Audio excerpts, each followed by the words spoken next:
You're listening to Skills World Live with Tom Bewick. News, views and interviews in association with FE News. Hello there, I'm Tom Bewick. Welcome to episode 17 of Skills World Live.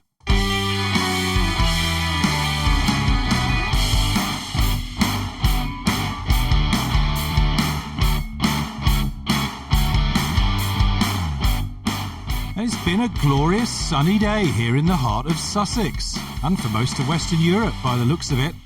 Perfect for that lunchtime trip out to the garden centre, which is still one of the only non-food retail outlets to reopen. Not that I enjoyed such a jaunt. Much of my life these days, like for many of you in the sector, is spent strapped to a laptop, replying to emails and fielding a series of random phone calls and virtual meetings, all in the cause of implementing Ofqual's extraordinary regulatory framework. And if you're listening in Washington DC, because our digital producer Ellie Hansen has done the analytics, folks, I know there's quite a few of you who do tune in from America's East Coast. Thank you.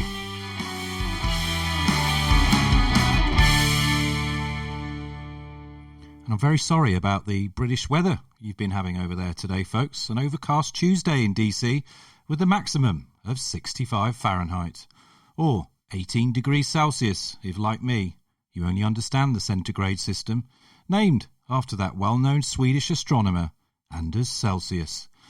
Not that we're going to start introducing weather forecasts on this show. The editor's budget, Gavin O'Mara's budget, just doesn't stretch that far. Instead, he has the voluntary services of this community radio DJ impresario, who should know better and be spending his evenings sitting on the sofa, maxing out the Netflix subscription with the kids. Instead, between 7 and 8 p.m. in the Bewick household, the kids are banned from playing the online game Roblox. Our precious broadband speed is preserved instead for you lovely people, just so that you can listen uninterrupted to the only community radio show connecting the world of FE. You're listening to Skills World Live with Tom Bewick.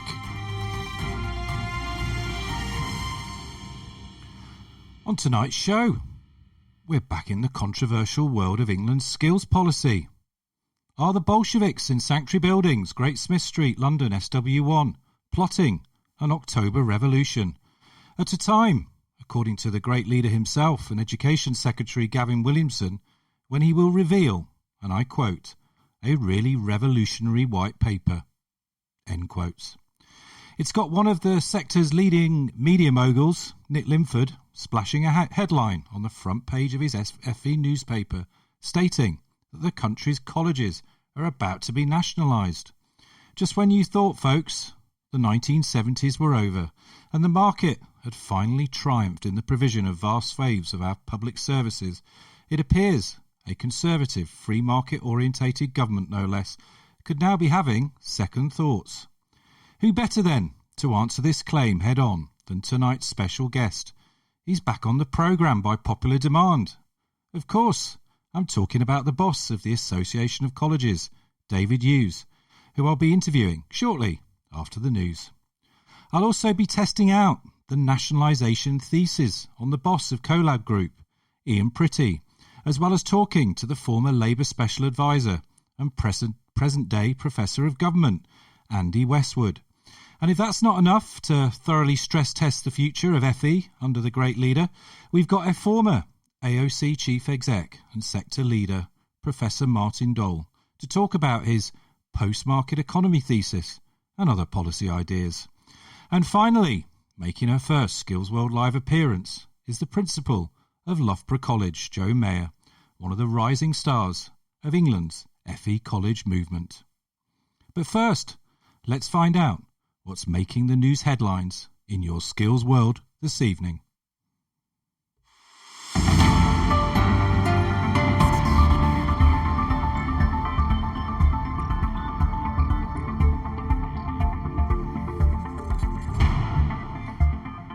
The Chancellor of the Exchequer, Rishi Sunak, said today that it was not obvious that there will be an economic bounce back for the economy from the coronavirus crisis. Appearing in front of a House of Lords committee, the Chancellor said he hoped for a swift recovery, but it could take time for the UK to get back to normal. It came on a day when the Office for National Statistics said that the number of people claiming unemployment benefits soared to 2.1 million people in April. In a further indication of a deteriorating landscape for employment and skills, the number of job vacancies fell by nearly a quarter to 637,000 in the 3 months to April. In other news, a group of labour market experts today have called for a £1 billion youth guarantee scheme and urgent investment in education and back-to-work support. The report, published by the Learning and Work Institute, calls upon government to act now to tackle the fastest spike in unemployment on record, or risk permanent damage to people's livelihoods. The group has called for the targeted tapering of the Treasury's job retention scheme, which allows firms to place employees on furlough rather than make them redundant. The authors also call for an education and employment promise, requiring the state to fund a college or job support scheme placement to those young people that might need one. And finally, a Bracknell media student has created a tribute music video to thank all NHS staff working hard to save lives during the pandemic. We Won't Run, performed by Darren Hodge and was edited by Jasmine Britton-Pigram. Jasmine, aged 16, is studying a creative media production and technology level 3 extended diploma at Bracknell and Wokingham College, part of the Activate Learning Group. That's all your Skills World news from fenews.co.uk. Contact us at Skills World Live. Email skillsworld@fenews.co.uk. Follow us on Twitter @Tom Bewick, @FE News. Use the hashtag SkillsWorld. Call us on 02032 900 111. That's 02032 900 111.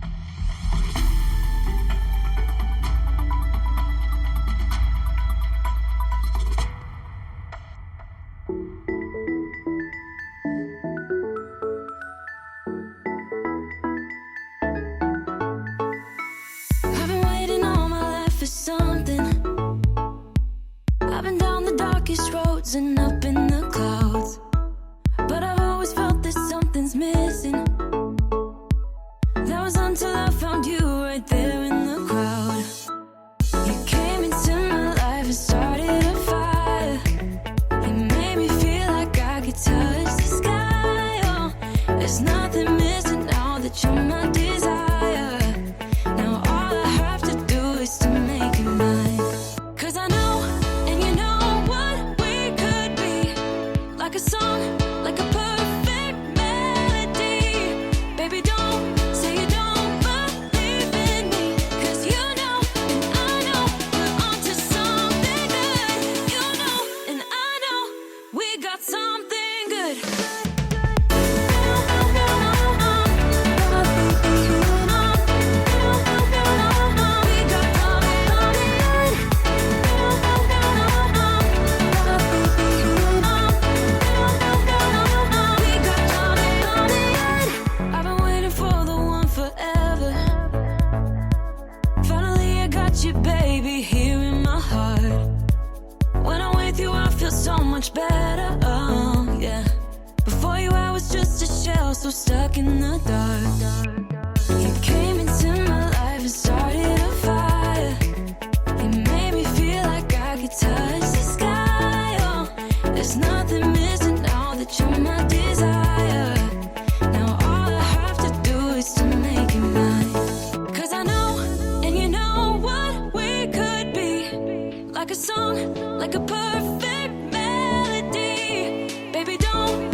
That's the first track selected from the Skills World Live's team's favourite independent music site of choice, epidemicsound.com. Something Good.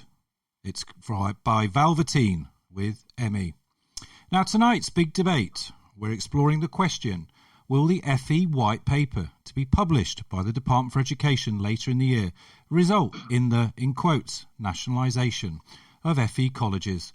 And who better to kick off tonight's debate and to answer the claims directly than David Hughes, known to many of you, of course, as the Chief Executive of the Association of Colleges. Good evening, David. Hi, Tom. How are you? Not too bad. Thanks for coming back on the show. Your second live interview in as many weeks. I know. I can't. You can't keep me off. Can't keep you off. Well, look, it's been fantastic. We've had you, and obviously we've had many of your colleagues throughout the college sector as well who've kindly given their time. So big shout out to them too.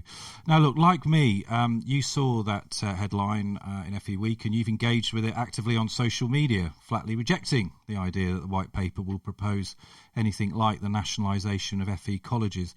Why are you so confident that such a power grab of FE colleges won't take place? I just don't think the government wants to do that. I don't think the government has the capacity to do it. I don't think the government has the appetite for it. I think I've been talking with people like Gavin Williamson, Gillian Keegan, senior officials, political advisors, Alison Wolfe about the FE White Paper reform. And at no stage have they talked about any idea of taking over colleges. What they want is colleges to be freed up to do what they do well, which is teach, a couple of million people. They want them to teach more. They want them to build on the relationships they've got with employers. They want them to be civic institutions. They want them to be fleet of foot. They want them to have the security of long-term funding. All of those positives. And I did say all of that to FE Week, and they decided to ignore all of that and put down the views of what I can only presume is a disgruntled employee who fears that their job might be lost. And I think it was poor journalism. You don't think, though, that their sources are very close to the kind of people that you and I are talking to on a day-to-day basis? I mean, I find it hard to believe that, it could be just one disgruntled employee. Do you not think? And I say this as someone that's obviously looked a lot into post-16 policy developments over the years. In fact, worked in the department many, many years ago myself. And I suppose if I was a lawyer kind of putting the case for why potentially nationalisation was on the agenda, is if you looked at, for example, just some of the things under successive governments that senior officials and ministers at the Department for Education have been involved in. I mean, the School Academies programme brought in by a Labour government, but that deliberately sought to bypass the influence of local councils. The Conservatives obviously have built on that concept by funding and controlling academies, free schools and university technical colleges from the centre. We've seen the abolition of independent-owned sector bodies. So, Tom, I don't know if you... I'm just putting that case to you. No, I get the point. I get the point. Go on. I get the point. So I don't know if you know, I suspect you do, but many of the listeners might not, that colleges were, quote, nationalised. I don't think that is the right word, actually. I think were designated to be public sector by the Office for National Statistics in 2010. Yeah. And I was in the department at the time. It was me and Susan Pember who then did some work to work out how we could try and change that designation back to private sector, because that's what the ministers wanted and the Secretary of State at the time. Because Ian Diamond is the chief statistician and he chairs the Independent Commission on the College of the Future, we've absolutely had discussions with them about the designation potential to changing. And that might happen. But it's about the powers that government has to direct. It's not about ownership. Sure. Yeah. And it's not about control. It's a fine line. It is a fine line. Look, I'm just playing kind of devil's advocate here. I mean, no. But I think... my view. I'm just saying... No, but Tom, genuinely, I think... we did a good job, Susan and I, of persuading ONS that they should be private. I think we could easily have just said to them, yeah, definitely they're public, and we could have... Yeah. It's so finely balanced, actually. Yeah. But I think in any case, I mean, as you're indicating, actually, is the debate really necessarily a productive one to talk about whether colleges, our FE colleges, are public or private? Because they're certainly, I think, from the perspective of most ordinary taxpayers, they're public assets, they're in their local community. People do obviously relate to those public institutions through the students, the offspring that they send there. So therefore, I mean, I think as you're hinting, maybe this term, this sort of more loaded term, nationalisation, is perhaps not the right term. But would you accept that there is a bit of a tussle? And again, I mean, I think this has been there in the system over 3 decades, there's always that tussle, isn't there, between what the centre feels it should be doing, it can do, what it should be resourcing, funding and planning, and what is best left at the local level. Yeah, we live in one of the most centralised states in the OECD, don't we? I mean, we all know that Whitehall dominates. I mean, that's why we've had Scottish and Welsh devolution and the Assembly in Northern Ireland operates, and that's why the changes have been made. I think we've got a long road to go down to think about what devolution within England means, and then to think about which institutions need to be accountable in which ways. So the issue is about accountability, and we want to have a very active conversation with DfE and with colleges to talk about what's the right way of being accountable for what colleges do.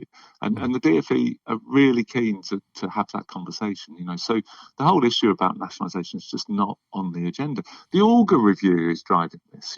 What we will see in the white paper is the FE side of the Auger review coming through, the government's response to it. And Auger, if you remember, said very clearly a year ago next week, I think it is, he said very clearly half the population get a pretty bum deal out of the education system post-18. Yeah. And the government wants to do something about that with investment, with reform, with change. And we're right behind them on that because the sector's been kind of the poor relation for too long. And I genuinely think we've got a real opportunity as a sector. We've done massively well in campaigning. We've raised the profile. We've changed the perception of colleges.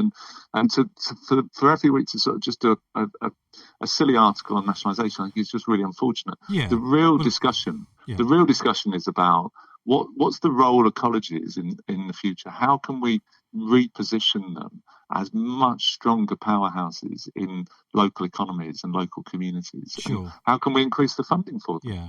Well, look, I'm not here to sit here and take a crack at another FE publication. I don't think you're suggesting that either. I think it's more about let's stress test this thesis of whether nationalisation is really on the agenda. I think there are difficulties with that whole concept anyway, particularly when you look at how colleges are corporately instituted. You've also mentioned the issue of the metro mayors and combined authorities.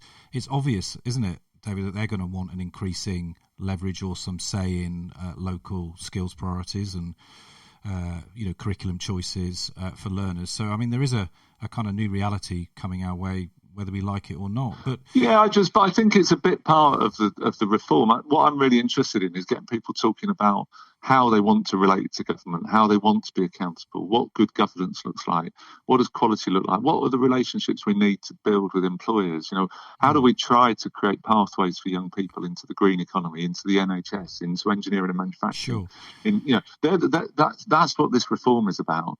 And I absolutely, there will be some issues that are around how metro mayors kind of get involved in this, but actually I think they're peripheral. I think the central part of this is putting colleges into their rightful place as anchor and civic institutions. Yeah, and that was obviously restated in the Auger Review. The Auger Review's been very well received across the whole FE sector and not just by colleges. But I think there is something in there. I haven't got the page reference on me. In fact, I'm hoping to talk to Auger next week as part of his anniversary. But there's this phrase in there about a central coordinating mechanism of FE colleges. I mean, is that potentially something that, like if you're a college principal with a board, should you be worried about?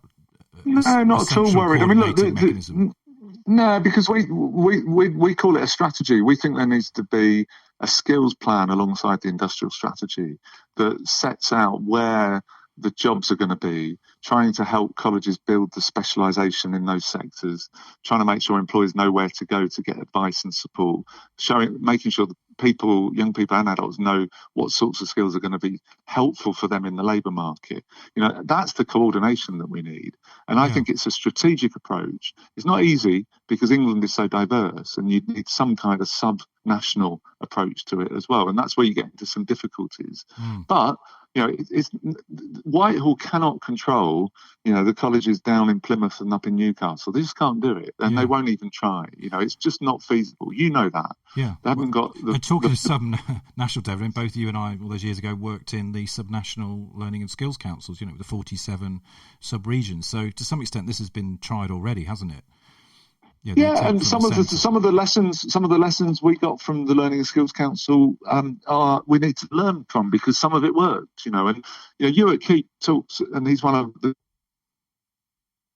talks a lot about the kind of quasi-market approach. What we've been, the discussions we're having with DFE and with Gavin Williamson and his advisors are about how do you turn from that competitive quasi-market into a much more collaborative systems approach, and that's really exciting. And it's about understanding the mission of different institutions, colleges, schools, universities, about specialisation, about the relationships locally, the relationships with employers. So that systems idea is really come to the fore, and that's when it gets really exciting.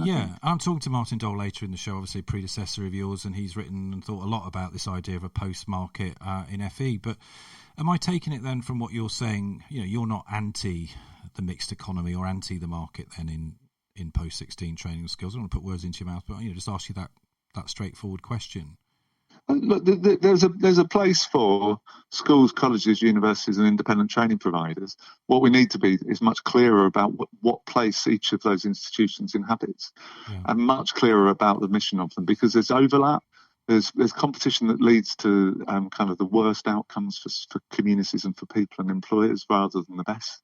So I'm not against competition, but when it's a quasi-market, when stakes are unevenly distributed across different types of institutions, I just think it causes a mess. Sure. Education is not easily market-led. Because individuals don't always know what they want.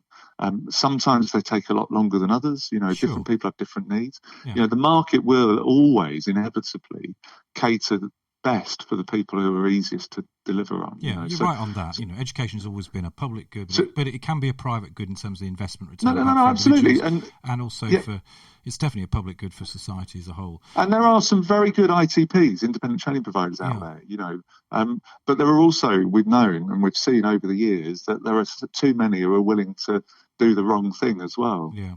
Well, you've only got to look to the sector press and some of the headlines over the years to see that. Now, look, just one final question for you, David. You talked about the mixed market economy, and this is a question about my day job, really. I mean, as you know, a feature of the English system is that college boards can choose a qualifications offer that suits their local economies or the attainment profile of their student intakes. Crucially, though, if they don't like the qualifications or the services that they're getting from an awarding organisation, then they can obviously go elsewhere. I mean, do you think college principals should be able to continue to exercise that kind of consumer choice on behalf of their local economies and their students? No, there's nothing like a leading question from the chief executive FAB, is there? I love it. I'm about to ask that question, though, aren't I? It's great. It's independent journalism, or are you the chief executive FAB? Well, I did say I'm asking my day job hat on. Yeah. No, it's fine. It's a legitimate and fair question. I just think it's quite funny. Look, look, I think there are pros and cons with the way qualifications are managed and in England, as there are in Scotland. And one of the fascinating things, and other places in Europe, one of the fascinating things about the Independent Commission on the College of the Future was our opportunity to look outside England to see what the pros and cons are elsewhere of different ways of doing things. But I don't think there are any plans to change it in England, and we're certainly not pushing for it. Right. But Scotland does it differently. Places on the continent do it differently. Yeah, well, that's why I think it's a question worth asking, because there isn't one way of doing this. Absolutely. And there are lots of strengths with our system, as there are weaknesses with any system. So it's kind of, but I don't see any big drive to change that at the moment. Yeah. Okay, David, as ever, it's a pleasure to talk to you. Thanks so much for coming. Yeah, thanks, Tom. Have a good evening. And you. Cheers. Bye-bye. Bye. You're listening to Skills World Live with Tom Bewick.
track called Tremor by Castizo.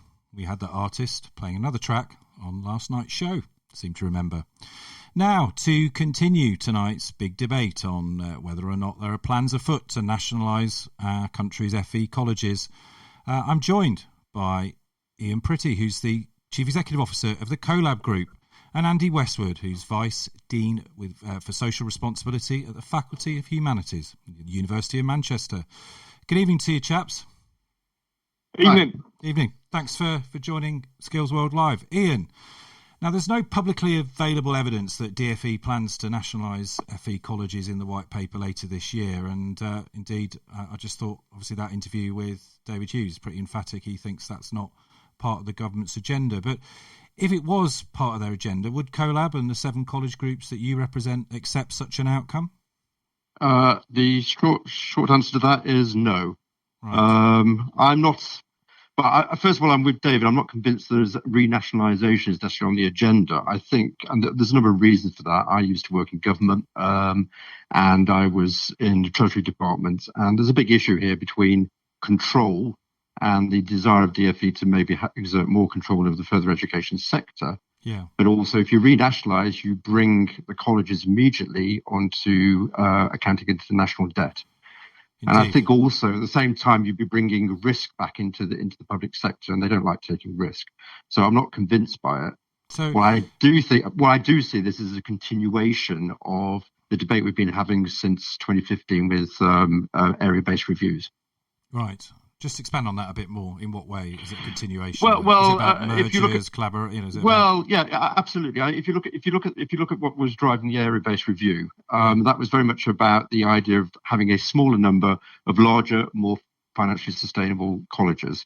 It didn't really work for a number of reasons, but it was kind of, to me, and I was new to the sector at the time, it was a sledgehammer trying to crack a nut.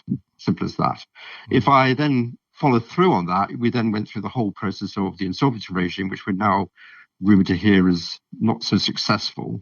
And therefore, government is now looking at another option by which it can exert more control and more intervention through another method, which could be renationalisation or not. But, if I look at my members, I've got colleges in there, and I can name them, that have successfully taken over colleges that are deemed to be failing, and have turned them around. And at the same time, those college groups, one of them, Chichester College Group, for example, recently got Ofsted outstanding, having taken over Crawley College. Indeed. Bedford took over other colleges and maintained its good last year. So indeed, and what are you trying to sort out here? Yeah. What are we trying to solve here by changing the whole system again through effectively reversing 1992? But isn't the word, though, that you chose, I'm sure very carefully, but it was control, and really perhaps that's what this is more about, because when you do relate it to things like the financial insolvency regime, when you do relate it to, some quite high-profile stories that have emanated from the sector press about mismanagement or malpractice or alleged mismanagement and malpractice across the sector, that's what has really alerted, senior officials and ministers under successive governments to think, what we need more powers of intervention. It might not, as you say, using the Treasury example of being straightforward nationalisation, where essentially you take all the assets and bring them under one public sector umbrella. Yeah. It's probably more nuanced than that, isn't it, then, Ian, from what you're saying? Well, yeah, I'd say it's that. I was a senior civil servant, and you've always got this issue between control and risk transfer. This is what they talked about when they talked about outsourcing. It's also in many ways what the 1992 reform was looking at. It was consolidation, then transferring the risk somewhere else. Now, the more you want to take control, which, to be honest, governments like, the more you want to take control, the more you have to take risk back. And in the case of this sector, you'll be taking more financial risk back. So I question whether, particularly given the situations we are now with COVID-19, the Treasury would be that keen to take on even more financial risk should you get more and more failing colleges. And as I say, those examples you cited, they're exceptions. They're not, it's not the norm in the sector. This sector is actually a pretty resilient sector overall. It's suffered from having a lack of funding over the last 10 years of austerity. Yeah. And that has contributed to some of the financial challenges that the colleges have. But to turn around and sort of argue that then what you should look at is something called renationalisation or taking more control, to coin a phrase, it to me is dubious. Yeah. I think there is a challenge in the sector, and I think the biggest challenge in the sector are those colleges that are probably sub £20 million in revenues. And I exclude the sixth form colleges from that. I've talked about GFEs. I think that is where the challenge is now. Right. Are they sustainable over the long term? Sure. And if not, what alternative models do we need to put in place to enable them to be sustainable? Okay, let's bring Andy in. Andy, you've worked in government departments covering this brief. And, today, obviously, at the Manchester University, you study closely how government works. I mean, do you think there could be any truth in the idea that DfE plans to nationalise, or are you sort of with Ian and David that it's more about performance intervention and accountability type regimes? I think I am with what Ian said and what David said earlier. This is at the technical end. This is a kind of tidying up. I think if it's anything, it's a tidying up of the intervention and insolvency regime, probably based on a lack of satisfaction with how previous regimes and processes have worked. And I think there's clearly been some frustration in kind of government being able to pull all the levers that it wants to pull. I mean, so I think. Go on. Sorry. But I'd just make the point that this is essentially a different government to the one that drafted the legislation. This is a different government to the one that set up the insolvency regime. And it is a more activist government. I mean, clearly, COVID-19 has proved that it's prepared to dive feet first into the economy and into running things that you might not expect a Conservative government to want to run. But, even before the pandemic hit, with the sort of levelling up agenda, with some of its thinking that it did pretty much out loud during the election campaign and in the kind of, in the early months of Boris Johnson as PM, about the tertiary sector, about improving technical education.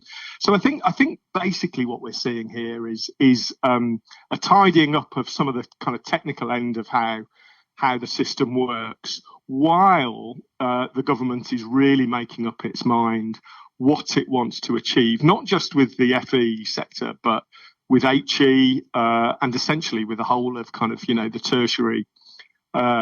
tertiary systems that, that we know have several challenges before them at the moment. So I think, it's buying itself a bit of time to write some white papers and to think that through. Well, talking of tertiary systems, the Auger review, which was a post-16 review, it included higher education. It looked at, up to a point, looked at funding. It made some recommendations on tuition fees. We'll wait to see the extent to which that makes it into any future white paper as well. But Ian, I mean, how much are you expecting of the Auger review recommendations to be implemented, given that technically we haven't had, have we, the government's formal response to the Auger review yet? I'm assuming that will come in the expected white paper in the autumn. I assume so or assume not. I mean, the challenge with the Auger review is that was under the May government, and we're now under the Johnson government. All right, so you think they might be? As you well know, yeah, governments succeed each other, and somehow things suddenly disappear without a trace. I think there is. I mean, what I find fascinating about the whole thing, if you take the Auger review, and you also take what we're hearing rumours now from the universities that some of them want to go back into more traditional roles of teaching only and technical education. That all I just start to see is that this is a rolling back to 1992. We're suddenly creating, dare I say it, polytechnics. Yeah. But that said, we already have polytechnics. They're called colleges. We have colleges that are delivering high quality, higher education in vocational courses. We already have a sector that is delivering polytechnics. I think that the biggest challenge for me is all this is that the government loves organisational change.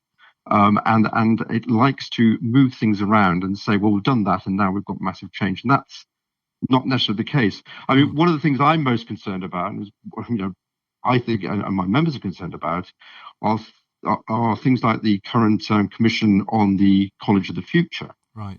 Which seems to be influencing what government is doing, And yet there's no transparency in what they're talking about.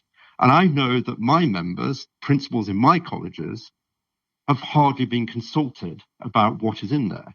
And yet they're the ones that are going to be most affected by it. Right. Now, if that is driving the change, then that should be open, it should be transparent, and they should be consulting senior people in these sectors to what the best way forward is. And that does then play into the Auger review. It does play into what we might do around, quote, a renationalisation of the sector. That's the debate we should be having. Sure. And yet we seem to be doing that without any consultation or engagement with the most senior people and the most experienced people in this sector. Yeah, I mean, as David Hughes, as I said to him, I'm keen to understand more as what Auger meant by a central coordinating mechanism. Andy, you're in higher education now, and obviously you would have read the Auger review. I think you've written about it as well. What's your take on the extent to which it will be fully implemented by a Boris Johnson-led Conservative government? I think it's very unlikely to be fully implemented. I mean, Auger himself, he wrote in the FT last week, and even he said he didn't want to see it fully implemented. That was on the fees issue, though, wasn't it? That was on the fees, which was obviously the one element that got higher education and universities and vice chancellors very exercised. Sure, but I think I think some of the issues that Auger raised haven't gone away. And I think some of the recommendations I think this government will still want to consider very carefully. I mean, it didn't really take Auger to tell us that we've got a big vacuum between level 3 and level 6. The missing middle that he talked about, level 4, level 5. Mm-hmm. He's begun to, and the review began to look at applied research as a kind of an equivalent layer to that.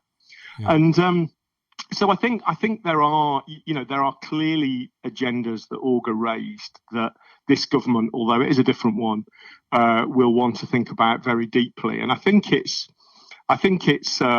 also quite clear that this government wants to see some quite significant change in both HE and FE. Mm-hmm. It's flown a few kites about possible mergers between the two sectors. But like with everything, this government was only in office for a few weeks before COVID-19 hit. So, it had barely got a budget out the door.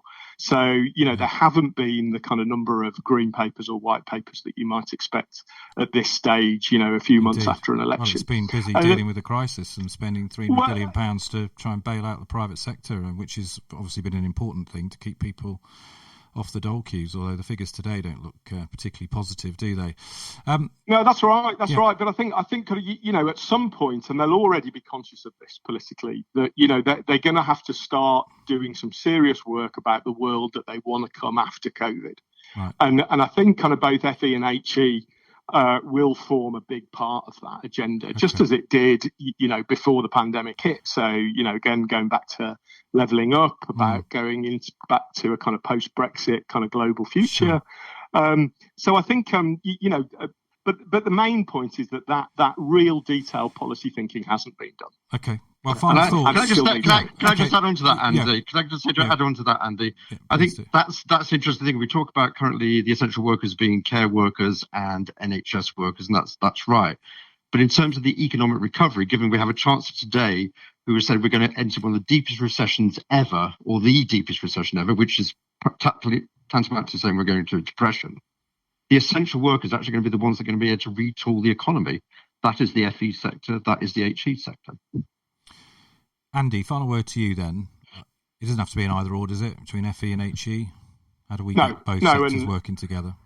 I don't think it is. I don't think it's an either or. I think you could add in a third element to that, which is around R&D, which I don't think is just a university agenda. It's about applied research, and FE has just as big a role to play in that as HE does.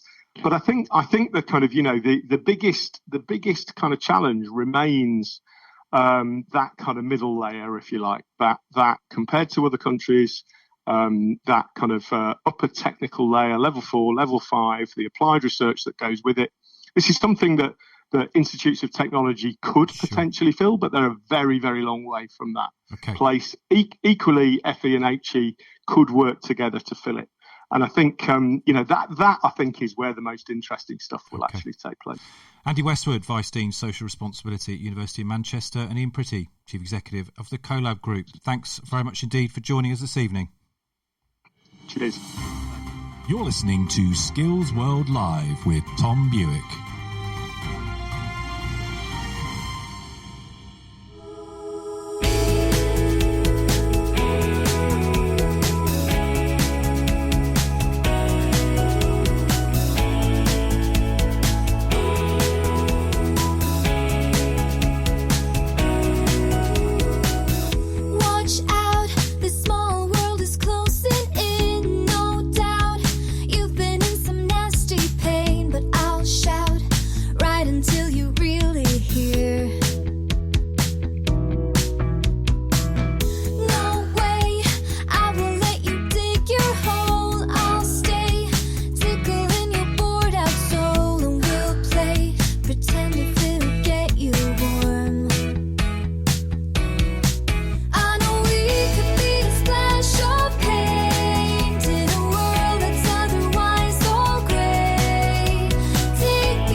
That was A Splash of Pain by Elijah with Paulina Froling. I have to say, when I first read that, I thought it said a splash of paint. Anyway, to give us, hopefully, a splash of realism and to help us close tonight's big debate on whether our FE colleges are about to get nationalised, I'm joined by two people who, between them, know a lot about the sector, past, present and future. I'm talking, of course, about Martin Doel, who until recently was the world's first university chair in FE and is now the interim chair at Highbury College, and Joe Maher, Principal and Chief Executive Officer at Loughborough College. Good evening to you both. Hiya. Hi, Tom. Hi, Joe. Thanks for joining us on your Tuesday evening. Now, Martin, let's start with you. Your writings and lectures have sort of made no secret, really, of saying that the purely market-based days in FE are moving to a term I think you coined in this debate, post-market. Can you tell us more of what you mean by that? Yeah, I think that things go forward, they don't go back. And I sometimes get the sense people want to turn the clock back to a system which was planned and directed from a central place or from a local authority in order to redress what they see the over-marketisation of the system. I think what will be happening, though, with a modern economy that moves so quickly, so organically, and is inherently unpredictable, is that centralised approach just won't work. So we need to go forward to something that's a hybrid of a degree of intervention, but intervention in a way in which is not top-down and not overly directive in the detail, and one that does have room for innovation and responsiveness. So it's a hybrid, it's a combination. So that's why I call it post-market. It's not marketized approach. It's not a return to a non-market approach. Okay. Some might call that the mixed market economy as well. But Joe, I mean, you're a principal of a college that offers both further and higher education experiences for students. I mean, your latest Ofsted report shows that you're outstanding for apprenticeships. And it's clear from just spending 20 seconds on your website that your college is pioneering all sorts of innovative programmes for learners. I mean, why would you want officials in Whitehall, potentially, or anywhere else for that matter, telling you and your board of trustees what to do? I mean, for me, it's about making sure that, irrespective of whether we're talking about, central control, devolution, local authority versus independent status, it's about placing students at the heart of everything that we do. And I think if we retain that civic leadership that I think certainly I've seen across the sector, and I'm coming up to my 15th year in the sector, I'm working with the principals and chief execs that I work with on a frequent basis. I think civic leadership cuts through the heart of everything we're doing. And if we retain that, irrespective of the intervention regime we're working through, the regulatory framework, then as colleges, we've proved that we're agile. We know that we are delivering what students and employers need. And of course, there's things that as a sector we can develop on. But I'm absolutely sure that myself and many of my colleagues are ready for whatever that world looks like. Sure. I mean, I get the point about obviously you want to be a student-centred college, and parcel of that is obviously really knowing your particular students, whether they come from the local area or indeed further afield. So working with your board, working with your senior management team, working with your external stakeholder environment, I mean, you'll be making lots of, I would have thought with your teams, lots of micro decisions. I mean, not all of that can be necessarily decided by somebody looking over your shoulder, can it? Yeah, no, and we're a very complex and diverse sector. So, I've changed colleges recently and moving from, Boston College in Lincolnshire, where, we had, a mixed portfolio balanced across GFE apprenticeships and HE. Even in that balance of portfolio, the industry needs in a large agricultural and farming part of the world were very, very different than moving back into the Midlands, into Loughborough, where, we've got some of the best sports provision in the country nationally and working with our partners at Loughborough University, internationally. And then that mix of, large higher education provision, which is, is TEF gold rated, and our business mix is so much different. And I think, even in the COVID response, every college is going to be required to make different decisions locally based on what they know their parents, employers and students are looking for, because the decisions that we'll take on a daily basis will have to reflect that. And whether you've got large commercial income, large apprenticeships, or none at all for some colleges, that will be a completely different suite of decisions. So it absolutely is complex, and we need to, make sure we're led locally as well. Yeah, I think that really, Tom, let's hit it there. That the way in which colleges have responded to the COVID-19 crisis and pandemic is just exactly illustrative of why they're having the freedom and flexibility to innovate and to respond locally and meet students' needs and reconcile those with business and community needs is so important. These things just can't be second-guessed by overly directive central direction. So that's why I feel so strongly about the circumstance we're in. Things that will emerge so quickly, new needs, new requirements, that they need the ability to respond flexibly to those issues, but within a framework which provides some basis for collaboration and direction. And it's rather than an old debate about, this is why I hate the term nationalisation, which is kind of one end of a spectrum, and I don't quite understand what's meant by it in this terms. Yeah, we've got to work out how best we combine the past and the current to come up with a new future. Sure. Yeah. But I mean, you'll know from past national emergencies, because we shouldn't forget that's what we're in right now, and obviously the state has had to take a very proactive view around the labour market. Indeed, it's taken a very activist approach. This is a credit to the AOC in terms of the funding of FE colleges, securing your grant funding. Obviously, there's still some question marks over some of the commercial income, as it will be for other organisations in the economy. But we saw at the end of the Second World War, actually, one of the appetites that the public got for state control, because it was very necessary, obviously, when we were fighting a war, was it resulted in the nationalisations and the post-Second World welfare state. I mean, do you just think potentially government could now have an appetite as a result of COVID-19 for being more centrally directive in its approach to education going forward? I mean both FE and HE, not least because potentially we're staring down the barrel at a massive youth and adult unemployment challenge, and local colleges will be front and centre in some of that debate, won't they, Martin? I think before the pandemic, if you looked at the industrial strategy and a series of directions of travel, which have been more emphasised now by the pandemic, there was more appetite for an interventionist role for government in actually structuring the market and enabling the market to better respond to the needs of individuals and society more generally, right, in terms of things like levelling up. It's a question of how that intervention is carried out, and that government doesn't get an over-appetite, or local officials get an over-appetite to frustrate Jo in doing the best job she's able to do on behalf of her community and her students. Okay. Jo? Yeah, and I couldn't agree more with Martin, Tom. Sorry. And I think, please. It's like if you take a national view, let's take a really simple metric of staff to income ratio. Yeah. Staff to income ratio in a college that is in financial challenges, that's experiencing difficulties, is a whole different suite of conversations than in a college that is financially outstanding and is investing in quality and is, improving their quality and support for learners year on year. So for me, just taking a stick that says, these are the metrics, here's your benchmarks, and work towards them because of the diversity within our sector, because of the different and what students.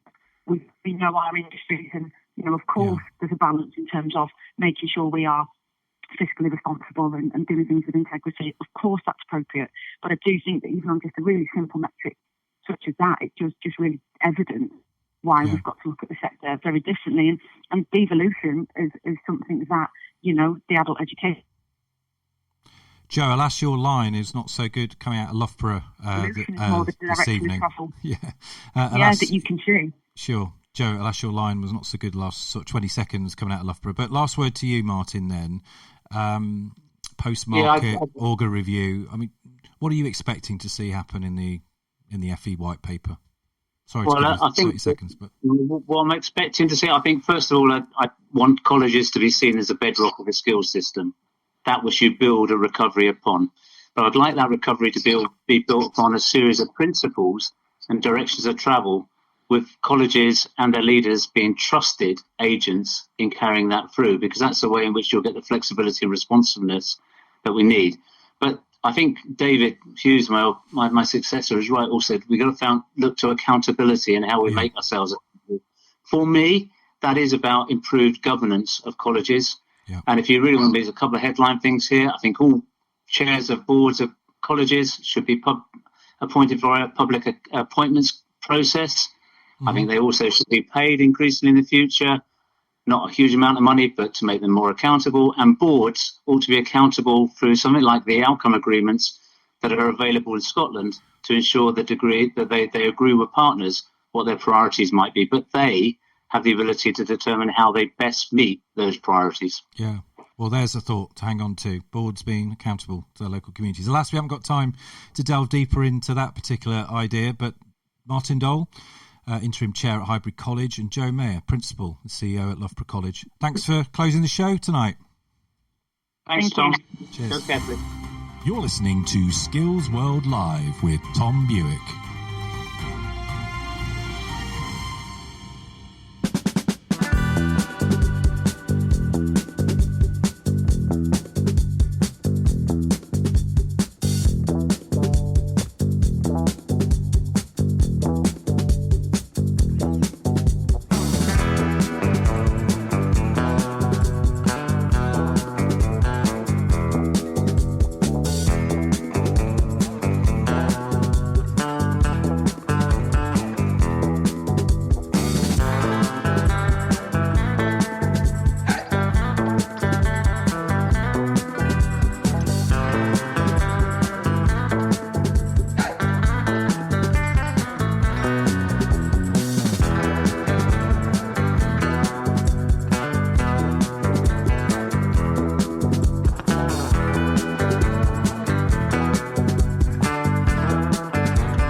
That track is called Libertalia. Slightly different from some of the tech house tunes that I play on this show. It's called Arc de Soleil. Talking of the French word for sunshine, soleil. Let's hope that continues for the rest of the week. Your favourite FE community radio show will be, of course. And don't forget to tune in for tomorrow's show, where I'll be asking the Chief Operating Officer at the Institute for Apprenticeships, Rob Niche, about the future of funding and ensuring the quality of England's apprenticeship programme. If you want to be on the show, contact us, skillsworld at fenews.co.uk. You could also, of course, call us on the Skype phone. Details on the FE News website. Thanks as ever to the show's editor, Gavin O'Mara, and our digital producer, Ellie Hansen. Skills World Live is an FE News production supported by the Federation of Awarding Bodies Platinum Partners Programme.